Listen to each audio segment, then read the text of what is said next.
नमस्कार बच्चों। सफलता की पाठशाला में आपका हार्दिक स्वागत है। ये एक्चुअली में आपके लिए नया चैनल क्रिएट किया गया है। इससे पहले हमारा चैनल था एम संतोषी एजुकेशन IAS तो उसमें कुछ इश्यूज आ गए हैं, तो इसलिए आपके लिए ये नया चैनल सफलता की जो पाठशाला है इसको क्रिएट किया गया है। और उसमें काफ़ी सारे सब्सक्राइबर थे जो एम संतोषी एजुकेशन IAS था। कुछ चीज़ों के चलते वो भी सस्पेंड में है, तो इसलिए आपके लिए आशा करता हूँ कि आप लोगों ने जैसे उस चैनल पे प्यार दिया था वैसे इस पे भी ध्यान देंगे प्यार ज़रूर, ठीक है। और इसका भी हमने टेलीग्राम चैनल बनाया है, आप चाहें तो वहाँ से ज्वाइन कर सकते हैं, PDF आपको मिल जाएगी, ठीक है।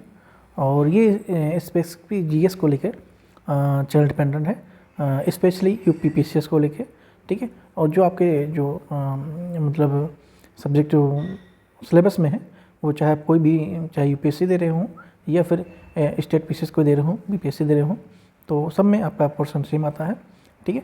तो स्पेशली ये GS को डेडिकेटेड है। आशा करता हूँ हम लोगों को वीडियो अच्छी लगेगी। तो चलिए शुरू करते हैं।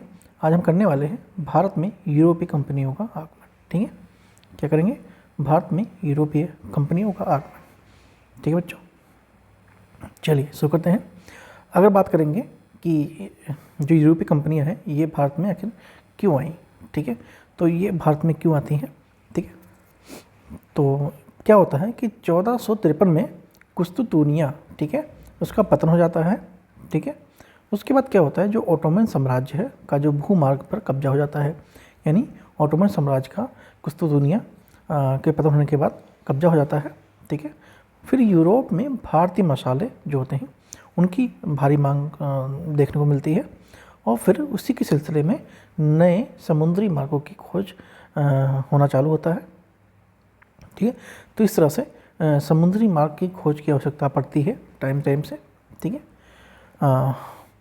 उसके बाद देखते हैं आगे क्या होता है, ठीक है। समुद्र के महारथियों की बात करें तो सबसे पहले पुर्तगालियों ने समुद्र की खोज करना शुरू की।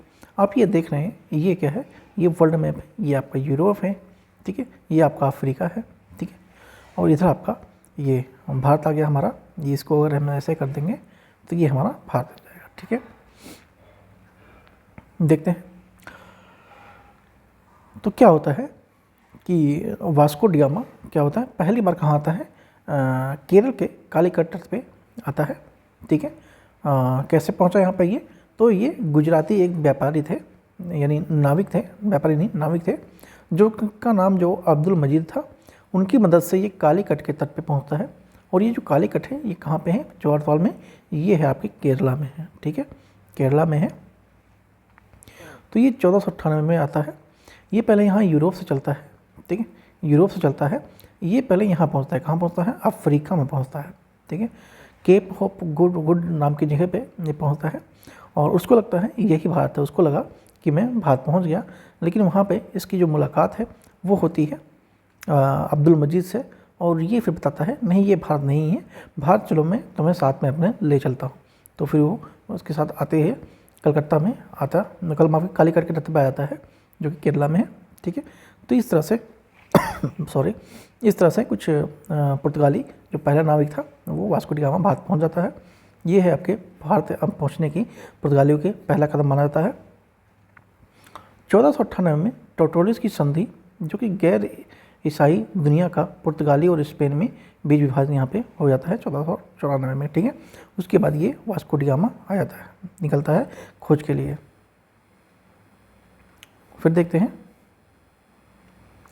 पुर्तगाली साम्राज्य का निर्माता की बात कर लें तो पहले कौन है, पेड्रो अल्वारेज कैब्राल, ठीक है।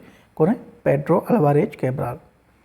तो ये 1500 में क्या करता है, कालीकट में पहली फैक्ट्री यानी कारखाना स्थापित कर लेता है, ठीक है। कालीकट कहाँ पे है, कलकत्ता में है, ठीक है, और माफ कालीकट केरला में है, ठीक है। तो ये कालीकट में पहली अपनी फैक्ट्री डालता है कौन, पेड्रो अल्वारेज कैब्राल 1500 में। उसके बाद फ्रांसीसी डी अल्मीडा आता है जो कि 1505 से लेकर 1509 तक रहता है।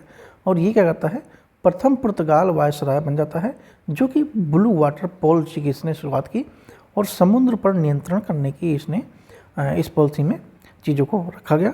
यानी कि अब जो वाटर है उस पर, यानी पानी है उस पर यहीं पुर्तगालियों का ही कब्जा रहेगा, ठीक है, क्योंकि इन्होंने ही सबसे पहले ढूंढा है। उसके बाद अल्फासो डी अल्बुकर्क आता है, जो कि 1509 से लेके 1505 तक रहता है, और यह वास्तविक संस्थापक था, ठीक है, जो कि 1510 में बीजापुर से गोवा छीना जाता है और सती प्रथा पर ही रोक लगाता है, ठीक है। तो सती प्रथा पर रोक लगाने वाला कौन है, तो है अल्फांसो डी अल्बुकर्क, ठीक है। ये एग्जाम में पूछा जाता है कि सर्वप्रथम किसी यूरोपीय ने सती प्रथा पर रोक लगाया था, ठीक है। तो कौन था वो, अल्फांसो डी अल्बुकर्क, ठीक है, या फिर अल्बुकर्क भी रखेंगे तो भी काम बन जाएगा, ठीक। उसके बाद स्थानीय महिलाओं से विवाह का प्रोत्साहन भी इसने किया था, ठीक है। जो अल्बुकर्क था, इसने जो यूरोपीय हैं जो आते थे वहाँ से, उनको इसने प्रोत्साहित भी किया कि ये स्थानीय महिलाओं से विवाह करें ताकि इनकी सोसाइटी डेवलप हो सके, और फिर ये अपना जो आगे का फ्यूचर है वो यहाँ पे अच्छे से निभा सकें, ठीक है।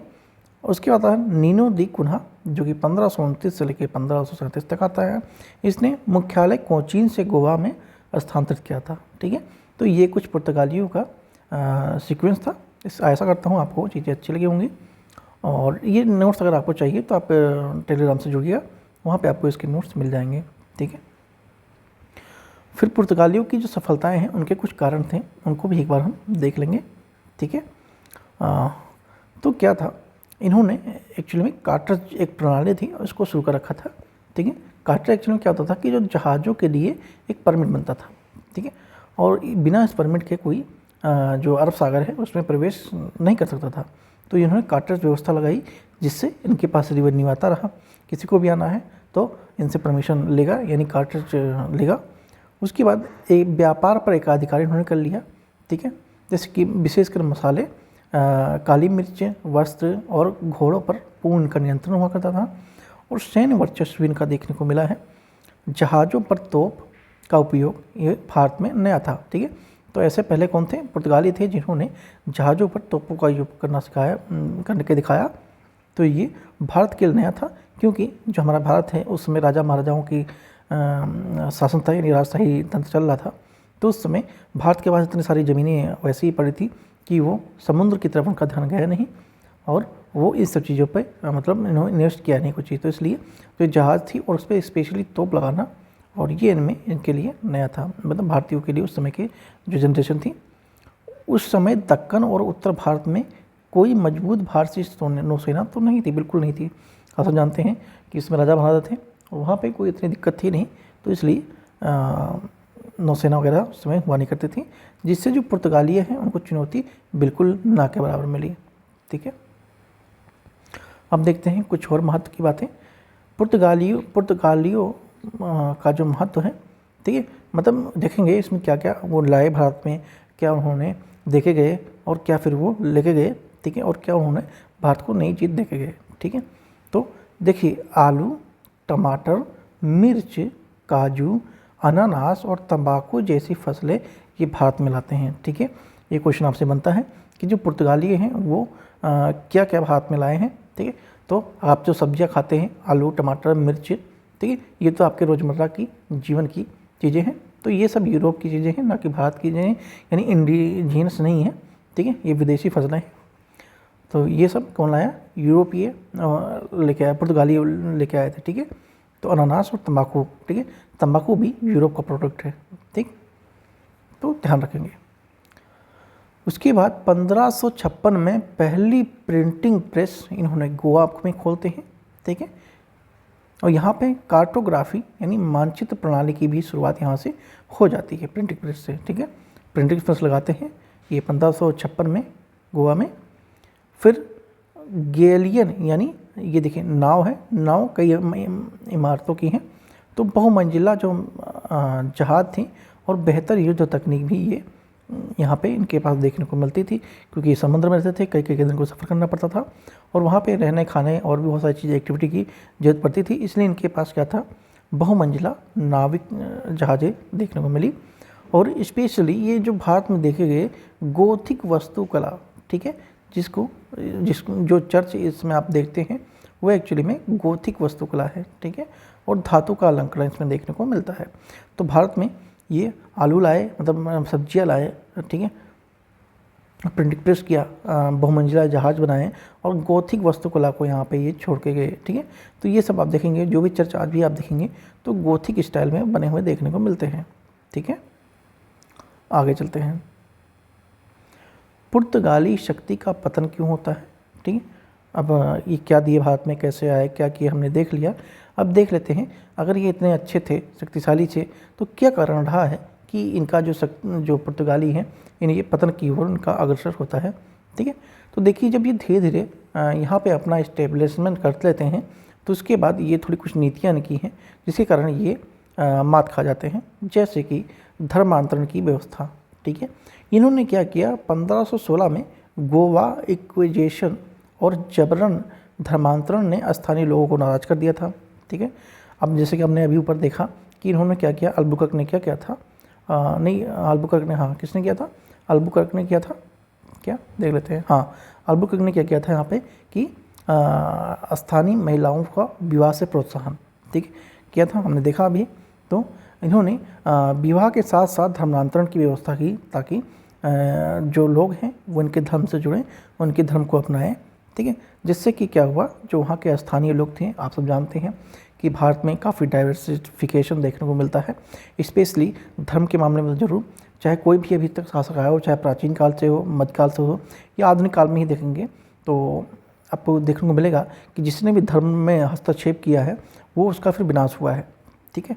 आप इतिहास उठा के देखेंगे, जब जब धर्म की बात आई, चाहे वो 1857 का रिवोल्यूशन हो जिसमें चर्बी वाले कारतूस और क्या बोलते हैं शुअर की जो मांस है, उसमें भी धर्म का मामला देखने को मिलता है, ठीक है। और चाहे प्राचीन भारत में कोई और शासक आया हो जिसने धर्म को काफ़ी नुकसान पहुंचाया हो, तो ऐसी ही बहुत सारी चीज़ें देखने को मिलेंगी। आप अभी हाल में ही वर्तमान में देख लीजिए, अभी यूपीएससी का एग्ज़ाम हुआ था 14-15 मार्च में, और उसमें 14 मार्च में एक क्वेश्चन पूछ लिया गया था, आप सब लोगों ने चर्चा में आया होगा, आप लोगों ने देखा जरूर होगा कि उसमें अवसर के अनुसार बदलने वाला क्या होता है। तो उसमें एक ऑप्शन पंडित भी था, ठीक है। तो इसमें एक ऑप्शन में, 4 ऑप्शन में क्या था, एक पंडित भी था। तो पंडित वर्ड को लेकर काफ़ी विवाद हुआ है, ठीक है। तो इस तरह से जो धार्मिक चीज़ें हैं उसमें इन्होंने हस्तक्षेप किया, जिससे क्या हुआ, वहाँ के लोग नाराज हुए और फिर इनके ऊपर काफ़ी चीज़ों का प्रेशर आने लगा और धीरे धीरे इनका डिक्लाइन शुरू हो जाता है। तो ये पहली श्रेणी थी, धर्म को इन्होंने जो अपना बनाया। उसके बाद दूसरे ऑप्शन की बात कर लें तो मराठों का उदय होता है उस समय, ठीक है। तो मराठों ने क्या किया, 1739 में शाल सेट और बेसिन छीन लिया इनसे, ठीक है। जो इनका मेन मुख्य केंद्र था, शाल सेट और बेसिन छीन लेते हैं। उसके बाद नई यूरोपीय शक्तियाँ भी बीच में आने लगती हैं, ठीक है, जैसे कि डच और अंग्रेज की नौसैनिक श्रेष्ठता के सामने ये टिक नहीं पाए, ठीक है। जो अंग्रेजी नौसेना थी यानी ब्रिटिश सेना थी, उनकी जो काफ़ी आधुनिक चीज़ें थी, तो उनके सामने जो ये पुर्तगाली थे ये टिक नहीं पाते हैं।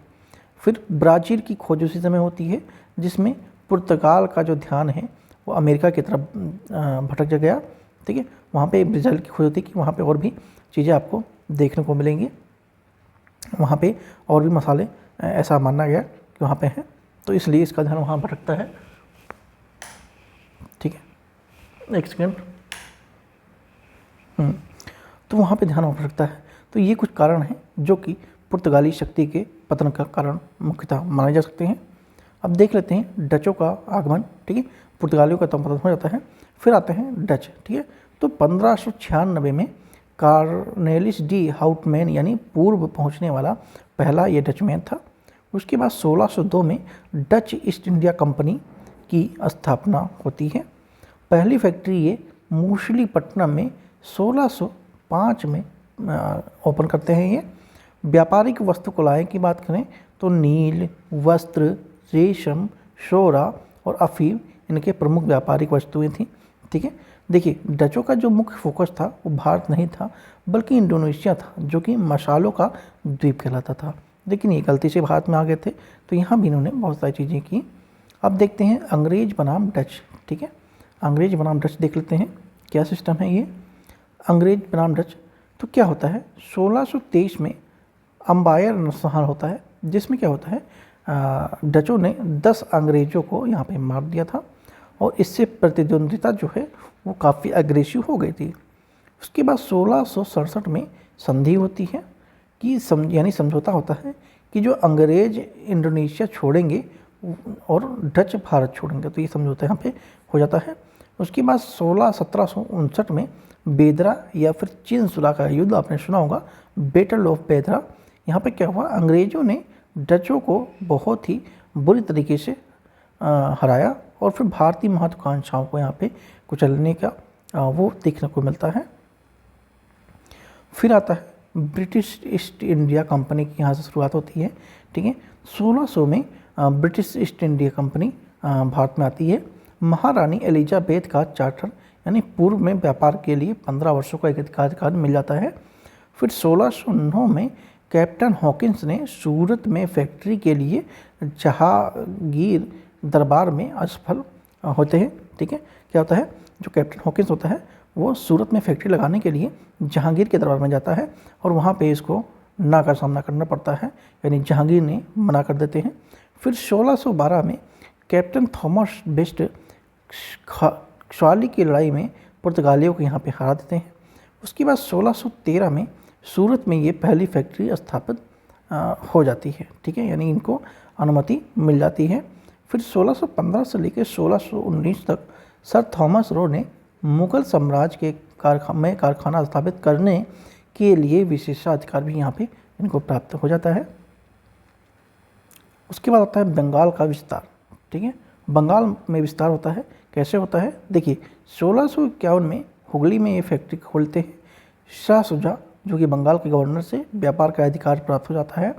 उसके बाद 1690 में जॉब चौरनौक कलकत्ता की स्थापना करते हैं, जिसमें सुल्तानवती, गोविंदपुर, कालीकट को मिलाकर कलकत्ता को मिलाकर बनता है। उसके बाद 1700 में फोर्ट विलियम की स्थापना हो जाती है। ठीक है, 1708 में 2 अंग्रेज कंपनियों का विलय होकर एक संयुक्त ईस्ट इंडिया कंपनी बनती है, जिसे भारत में ब्रिटिश शासन की नींव रखी। ठीक है, तो इस तरह से जो ब्रिटिश ईस्ट इंडिया कंपनी है ये इस तरह से बनती है। फिर आता है फर्रुखशियार का फरमान, 1715 की बात करते हैं। तो इसमें क्या था कि 3000 वार्षिक भुगतान पर बंगाल की सीमा शुल्क मुक्त कर दिया जाएगा व्यापार का। दस्तक ये एक टैक्स था जो कि माल की आवाजाही के लिए मुफ्त फ्री में पास जारी करने का अधिकार होता था। सूरत, हैदराबाद में व्यापारिक छूट प्राप्त है। इसमें मुगल साम्राज्य में कंपनी के सिक्कों का प्रचलन मान्य कर दिया गया था। ठीक है, तो ये कुछ फरमान था। ठीक है, और यही दस्तक आगे चलकर अंग्रेजों और नवाबों के बीच एक विवाद का कारण बनता है, जिसका मुख्य कारण प्लासी का युद्ध इसमें देखने को मिलता है। एक थोड़ा तुलना कर लेते हैं। ठीक है, हमने जो किया अभी तुलना कर लेते हैं। देखिए, प्रथम यात्री की बात कर लें तो पुर्तगाली में से कौन था, डच था। ठीक है, पुर्तगाली में से कौन था, डच था। उसकी माफ़ कीजिए, पुर्तगालियों में से कौन था, वास्को डिगामा था। माफ़ कीजिएगा, एक सेकेंड वो ध्यान अलग था। एनीवे, तो पुर्तगालियों में से कौन था, पेन चेंज कर रहा था एक्चुअली में मैं। हाँ, तो पुर्तगालियों में से वास्को डिगामा था जो कि 1498 में आता है। डचों की बात करें, पहले यात्री की डी हाउंटमैन था जो कि 1596 में आता है। अंग्रेजों में कैप्टन हॉकिंस था जो कि 1609 में आता है। ठीक है, अब पहली फैक्ट्री की बात कर लेते हैं। तो ये कालीकट या कोचीन में ये खोलते हैं पुर्तगाली, और डच खोलते हैं मोसलीपट्टनम में 1605 में। अंग्रेज खोलते हैं सूरत में 1613 में। मुख्य फोकस क्या था, तो पुर्तगालियों का व्यापार पर एकाधिकार करना और अपने धर्म का विस्तार करना इनका मुख्य फोकस रहा। डचों ने क्या किया, डच स्पेशली इंडोनेशिया के लिए आए थे जो कि मसालों के लिए मसाला द्वीप भी कहते थे। फिर अंग्रेज किस लिए, भारत पर पूर्ण नियंत्रण और व्यापार नियंत्रण करने के लिए ये आते हैं, इनका मुख्य फोकस था। पतन और निकासी की बात करें तो पुर्तगाली का पतन कैसे होता है, मराठों व अंग्रेजों से हार और स्पेशली धर्मांतरण की वजह रही। डच की बात करें तो बेदरा के युद्ध से यहाँ से हट जाते हैं।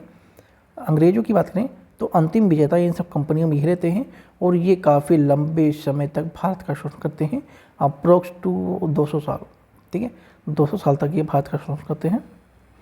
तो आपके यहाँ पे पुर्तगालियों का जो चैप्टर है वो कंप्लीट होता है। आई होप आप लोगों को वीडियो अच्छी लगी होगी। तो थैंक यू सो मच और सपोर्ट जरूर कीजिएगा। ठीक है, ये आपके लिए नया चैनल है हो जाता है, कभी भी जीवन में परिस्थिति ऐसी आती हैं जब आप ना इस पार जाने के लायक रहते हैं ना उस पार जाने के लायक रहते हैं, लेकिन कोई नहीं, शुरुआत ही ज़िंदगी है, ठीक है। हमें हमेशा नई नई शुरुआत करनी चाहिए। कोई नहीं, मिलते हैं नेक्स्ट वीडियो में। PDF के लिए आप टेलीग्राम से जुड़िएगा, वहाँ पे आपको मिल जाएगी। Thank you so much.